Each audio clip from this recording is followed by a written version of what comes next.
Media impostor. तो चलिए शुरू करते हैं।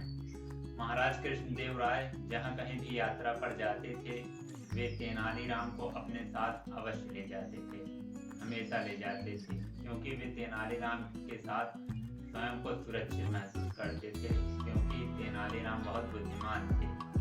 तो यह देखकर अन्य दरबारी जो थे वे बहुत ज़्यादा चिढ़ते थे कि महाराज पता नहीं क्यों तेनालीराम को इतना ज़्यादा प्यार करते हैं और उसे ही जहाँ कहीं भी अपनी यात्रा पर जाते हैं ले जाते हैं। तो फिर एक बार 3-4 दरबारी लोग जो थे वे मिलकर कहते हैं कि चलो महाराज से इस विषय पर चर्चा की जाए। तो फिर वे लोग महाराज को एकांत में ले जाते हैं और कहते हैं कि महाराज आप हमेशा यात्रा पर तेनालीराम को ही लेकर जाते हैं, किसी और को नहीं लेकर जाते। तो महाराज इस बात पर थोड़ी देर विचार करते हैं और फिर कहते हैं और उन्हें दिलासा दिलाते हैं कि अगली बार तुम लोगों को लेकर चलूँगा। तो फिर वे लोग महाराज के ऊपर यकीन कर लेते हैं और कहते हैं कि ठीक है। तो फिर कुछ दिन पश्चात महाराज भेष बदलकर गांव में यात्रा पर जाने के लिए तैयारी करते हैं। तो फिर उस बार वे तेनालीराम को ना ले जाकर अन्य 2 दरबारियों को लेकर जाते हैं। तो यह देखकर सभी दरबारियों को थोड़ा सा आराम मिलता है और फिर तेनालीराम कुछ नहीं कहते और फिर महाराज यात्रा पर निकल जाते हैं। और कुछ देर पश्चात एक गांव में वे एक खेत के पास पहुंचते हैं, जहां पर एक झोपड़ी के पास कुछ किसान बैठकर थोड़ी सी मस्ती कर रहे थे। तो फिर महाराज वहां पर पहुंचते हैं और 2 दरबारियों के साथ और शुरुआत में पीने के लिए पानी मांगते हैं। तो फिर किसान द्वारा उन लोगों को पानी दिया जाता है और वे लोग पानी पीते हैं। तो फिर महाराज पूछते हैं कि भाई लोग, आप लोगों को अपने गांव में आराम तो है और महाराज के शासन में आप लोग संतुष्ट तो हैं, कोई असंतुष्ट तो नहीं है। तो यह सुनकर किसान लोग समझ जाते हैं कि ये लोग कोई न कोई महाराज के अधिकारी हैं जो निकले हैं पूछताछ के लिए।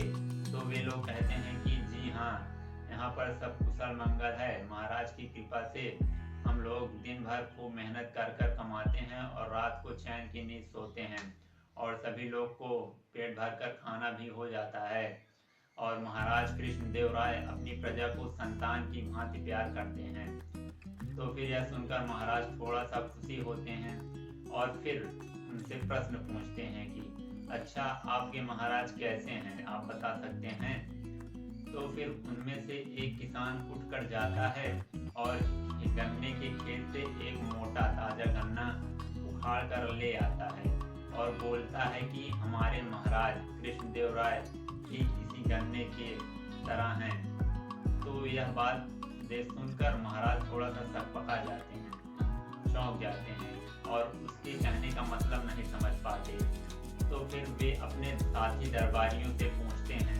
तो फिर उनके दरबारियों को भी यह बात नहीं समझ में आती और वे एक दूसरे का मुंह देखने लगते हैं। तो फिर उनमें से एक दरबारी हिम्मत करके बोलता है कि महाराज, किसान के कहने का मतलब है कि हमारे महाराज इस मोटे गन्ने की भांति कमजोर हैं, जिन्हें कोई भी उखाड़ सकता है, जिस प्रकार ये बूढ़ा किसान उखाड़ कर चला आया। तो फिर इस बात को महाराज सोचते हैं और उन्हें यह बात सही लगती है। तो फिर वे क्रोधित हो जाते हैं और फिर उस किसान के ऊपर खूब जोर से चिल्लाकर कहते हैं कि तुम अभी जानते नहीं हो मैं कौन हूँ। तो फिर यह इतनी जोर भरी आवाज़ सुनकर वह बूढ़ा किसान डर के मारे थर थर थर कांपने लगता है।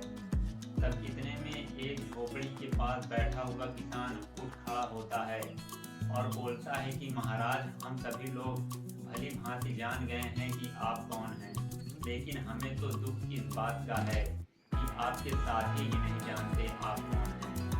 तो इसलिए इस बात को कहते हुए वह किसान बोलता है कि मेरे मित्र किसान के कहने का मतलब था कि हमारे महाराज इस गन्ने की भांति रसीले और मीठे हैं अपनी प्रजा के लिए, जबकि दुष्टों के लिए ये कठोर हैं।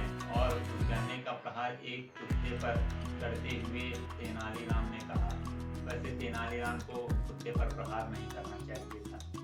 तो फिर करते हुए अपनी बात को पूरा किया और फिर उन्होंने अपनी दाढ़ी मूंछ उखाड़कर और जो कपड़े बांधे थे सभी फेंक दिए। तो फिर यह देखकर महाराज के साथ आए दरबारी लोग एकदम हैरान हो गए और बोले, अरे अरे तेनालीराम, तुमने यहाँ पर भी हमारा पीछा नहीं छोड़ा।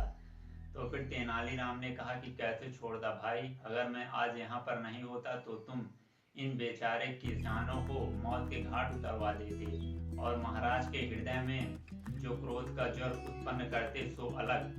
तो यह सुनकर महाराज ने कहा, तुम ठीक कह रहे हो तेनालीराम, बेवकूफों के साथ हमेशा दुख ही होता है।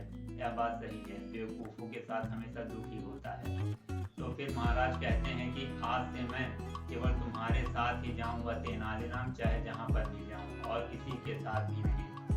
तो फिर इन सभी बातों को सुनकर गांव वाले समझ जाते हैं कि उनके गांव में स्वयं महाराज पधारे हैं और जो भेद बदल कर इतनी देर से बैठा हुआ किसान था वह कोई और नहीं तेनालीराम है। तो पूरे गांव वाले मिलकर एकजुट होकर महाराज का खूब स्वागत करते हैं और यह देखकर महाराज खूब प्रसन्न हो जाते हैं और आत्मविभोर हो जाते हैं और महाराज के साथ आए हुए दरबारी पश्चाताप में जमीन पर देखते रहते हैं और तेनालीराम यह सब देखकर मुस्कुराते हैं। धन्यवाद दोस्तों, ऐसी ही कहानियों को सुनते रहने के लिए चैनल को सब्सक्राइब करें और कहानी पसंद आए हो तो वीडियो को लाइक करें।